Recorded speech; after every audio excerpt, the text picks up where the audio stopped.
Okay, magandang araw po. Pag-usapan po natin ang bomb threat. Let me introduce myself. Ako nga pala po si Ray Diocamp at tayo po gagawa ng isang maiksing presentation tungkol po sa bomb threat.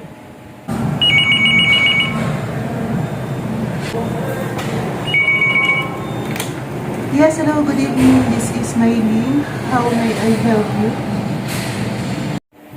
Kung sakali po na makaka-receive po tayo ng bomb threat call, ang pinakamainam po natin gawin ay ang kumalma at hanggat maaari po ay panatilihin natin ang caller sa linya ng telepono as long as possible.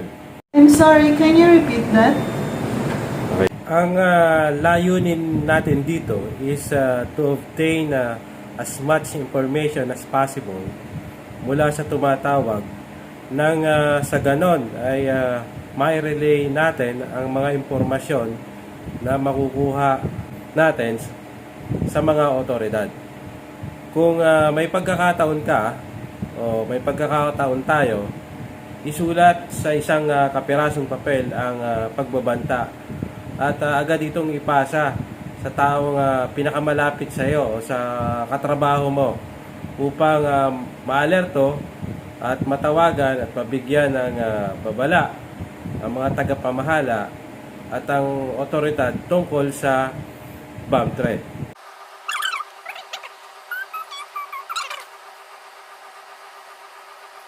Okay.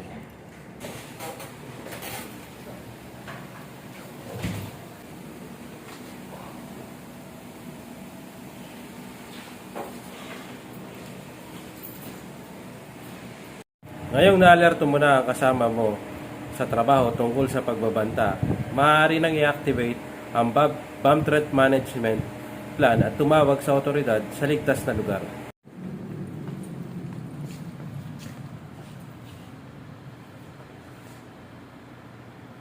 Sir, good evening sir, si SG Lucero to sir. Sir, meron po kasi kaming na-receive na bomb threat dito sa building.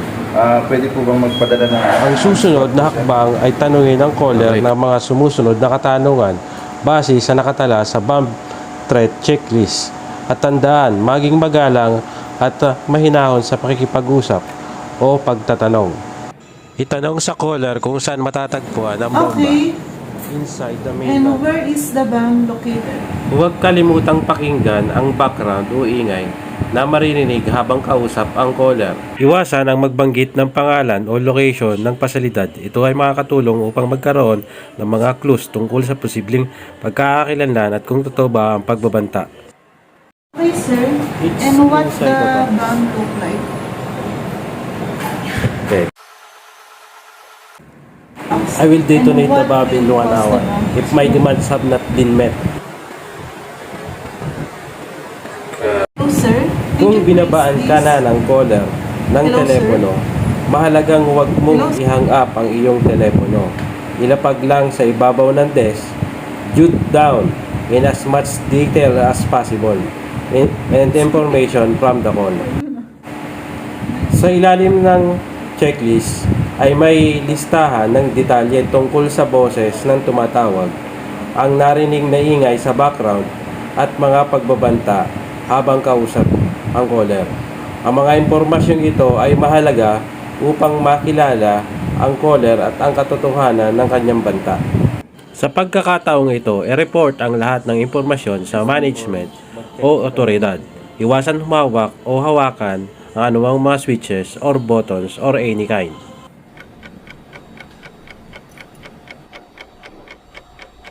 Yung ang area ninyo kung mayroong suspicious boxes dyan or items dyan sa tusero ninyo. Over? Sir, copy sir, copy.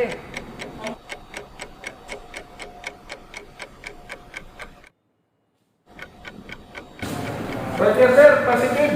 Nandito sa kanto sir yung box. Sige, paki-secure na rin ang area, paki-cordonan din yung suspicious item kasi meron tayo pag at wala na rin kayo papasukin ng mga empleyado dyan. Once na malocate ang bomba, agad na i-secure ang lugar. ikordon ka agad ang area at huwag hayaan na may makapasok na sino man maliban sa otorisadong tao. At agad ilikas ang mga tao na malapit sa lugar.